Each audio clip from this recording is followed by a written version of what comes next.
안녕하세요. 네오젠 과학학원에서 중학교 2학년 담당하고 있는 강사 이유진입니다. 지금부터 2026학년도 1학기 신일중학교 2학년 중간고사 과학과목 내신 분석을 시작해보도록 하겠습니다. 이번 신일중학교 2학년 과학과목 같은 경우는 그렇게 어렵지는 않게 출제가 되었는데요. 별 5개 중에 한 3개 정도로 중급 난이도 시험이라고 생각해 주시면 되겠습니다. 시험 범위가 이번에 조금 넓었어요.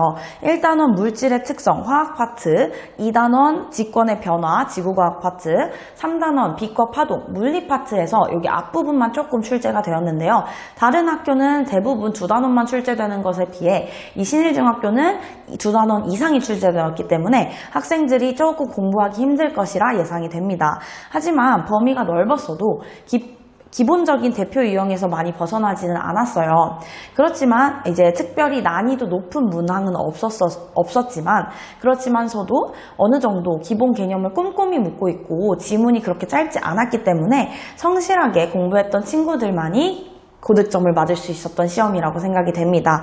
네, 총 문항수는 25문항으로 객관식 23문항, 논술형 2문항 출제가 되었습니다. 기본적인 평균적인 문항 수고요. 1단원 화학 파트에서 10문제, 2단원 지구과학 파트에서 7문제, 3단원 물리 파트에서 8문제 출제가 되었습니다. 3단원은 앞부분만 조금 출제가 되었는데도 불구하고 2단원 전체 7문제보다 더 많은 문항이 출제가 되었습니다. 신일중학교 선생님이 물리 파트와 화학 파트에 조금 더 집중을 하고 있다라는 걸로 보여지네요. 논술형은 2문항이 출제가 되었고요.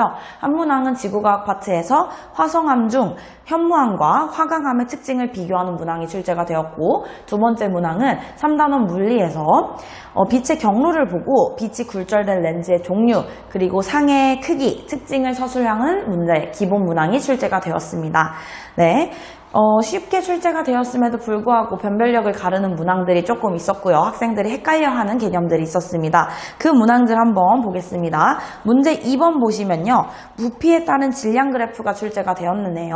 부피에 따른 질량이 뭐였죠? 밀도였죠. 네, 밀도의 정의와 특징을 알고 그리고 각 물질에 몇 가지 물질이 출제가 되었냐면 5가지 물질의 밀도가 출제가 되었습니다. 그 5가지 물질의 밀도를 계산해내서 각각의 밀도를 비교해내는 문항입니다.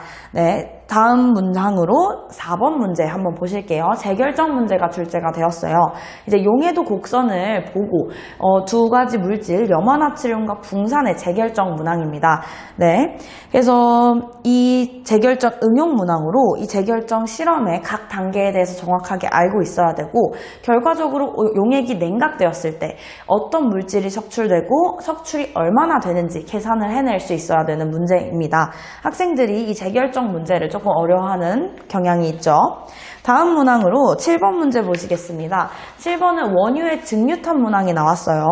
원유의 증류탑 자체는 조금 어려운 개념이지만 선지는 그렇게 어렵지 않습니다. 이 증류탑이 이용한 물질의 특성, 끓는 점 차이를 이용한 거죠. 그것을 알고 그 증류의 특징들을 골라내는 문항이라고 생각해 주시면 되겠습니다. 네, 다음 문항으로 15번 문항 보겠습니다.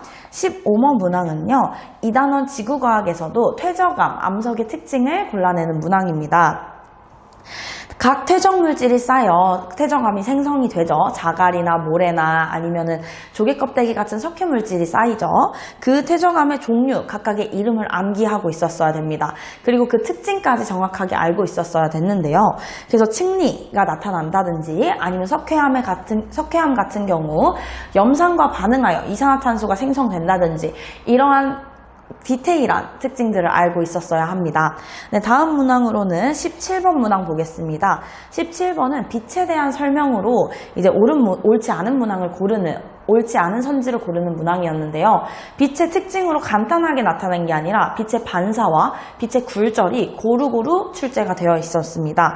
그래서 이 5가지의 선지를 보고 빛이 어떻게 반사되고 어떻게 굴절되는지 알고 있어야 되는 문항이라고 생각됩니다. 네, 이렇게 신일중학교 2학년 문제들을 싹 살펴봤는데요.